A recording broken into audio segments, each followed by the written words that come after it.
Hi everyone, I just want to talk a little bit about the Scx24 and some things you should know before you buy. First thing, because everyone is like blaming the company, saying it's crap and stuff, or at least I've seen a lot of people, just because these chargers are crap. Well, hate to break it to you, every RTR out there that comes with a charger comes with a crap or BS charger. It's just to get you by, to kind of mess with it till you buy a real charger. Now, you can use this, but you cannot use a very powerful USB plug because this thing puts out like 800 mAh, and the battery can only be charged at 0.03 because it's 350 mAh. So this has actually puffed people's batteries and dang near caused fires because they had it on too powerful of a plug. And that's what happens. Another issue is it doesn't balance your battery quite right. It's always off a bit, and you're liable to overdrain the battery because of that. So I recommend only using it in a pinch. I have my USB power bank out here to show you. I use this when I'm out on the trail, and it's not crazy powerful, but it does the job. And then this, if I happen to use it like at a friend's house and I don't have my charger or something, and this is only 400 amp hours or milliamp. So this doesn't push it too hard. Any more than this, and the charger gets hot, the battery gets hot, it's not a good situation. So you're going to want a real charger. This is an older high-tech AC Plus, and it's been great. I've had it for I'd say at least 6 years now, and I've never had a problem with it other than my own screw up from unplugging the cord all the time. I broke a solder joint in there, but that was easy enough for me to fix. Otherwise, it's been an awesome charger. High-tech makes great chargers. If your charger takes plugs like this, you can actually use a servo extension wire right here, and you've got positive and negative. This wire isn't hooked to anything, so it doesn't matter. And then I soldered it together, liquid taped it, and then this tape is just so that it doesn't pull apart, and it's kind of holding that signal wire. See, it's not hooked to nothing. So yeah, when you plug it in, you want to plug in the main lead here and your balance plug here. If you only plug in the balance plug or only the main lead, or get some crazy like charger part that has the balance board built into the main lead and stuff, it won't work on these type of chargers. You have to have both. It'll just say connection break. And if you happen to plug it in backwards, it'll just say reverse polarity. You hit cancel and plug your battery in right, and it'll just keep going. You can also save old batteries with this because it has a NIM mode. It'll charge anything. Okay, so to the Scx24 itself, a tip for anyone, and I know a lot of people are not going to listen, but when you're driving it, do not, and I repeat, do not use medium or low. These are fake. All it is a trim. So when you do that, it doesn't draw enough power to kick the low voltage cutoff, and you're very liable to overdrain your battery.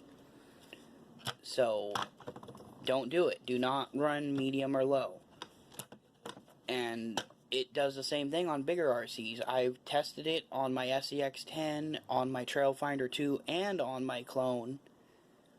And if you set the trim too low and you run it, I used a battery that was basically dead already because I didn't want to sit out there for 4 or 5 hours.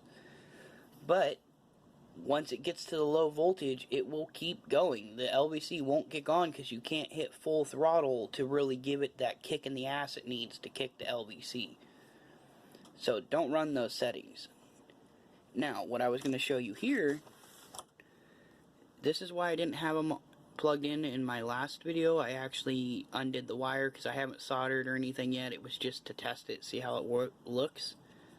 But when I turn it on, you can see underneath it has blue underglow. I still have to trim up these wires and make it all work, but there's a preview for you. Now I also wanted to show you that in fact the third channel does work, because the videos of my winch are kind of old now, and if you haven't seen them, you might not know about this. So let me plug this in. Sorry, it's kind of a pain while I'm holding the phone. No, we don't want channel 2. Channel 2 doesn't do anything. Pretty sure that's if you want to use an external receiver. Okay, so we've got the servo right there. Turn the remote on. Turn the RC on. Now, when I hit channel 3, you can see it does have a working third channel.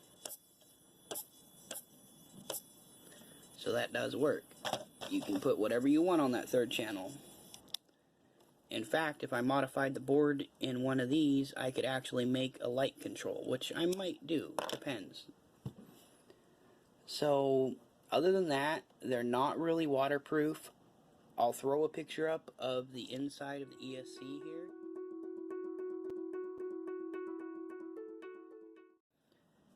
And you'll see that there's no waterproofing at all in it.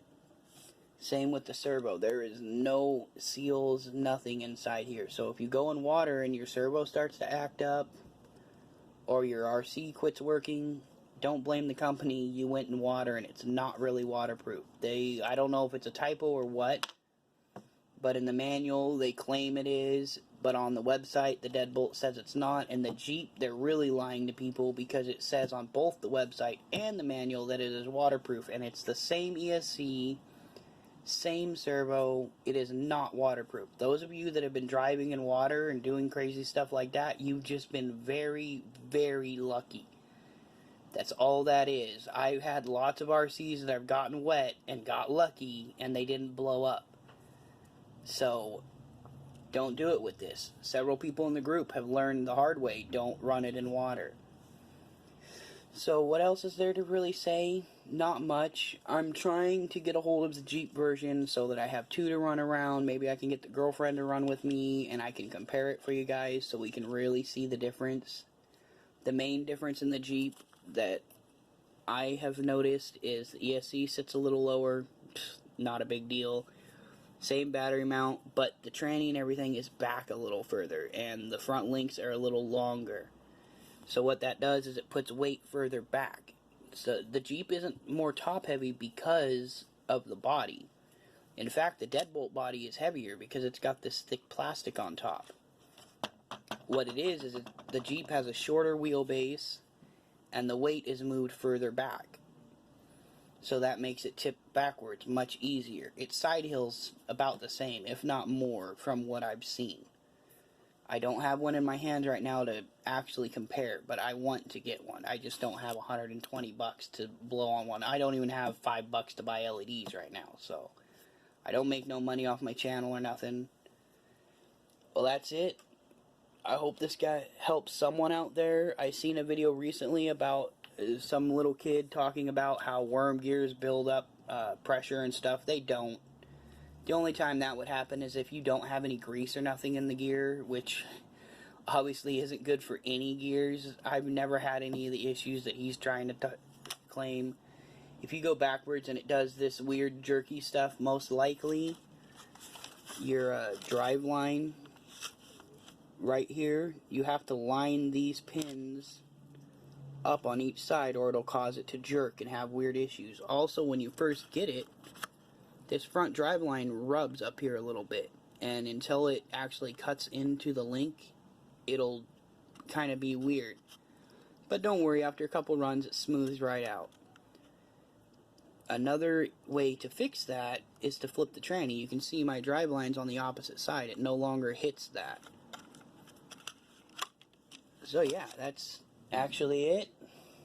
Hope this helps someone out there. I'll talk to y'all later. TTFN.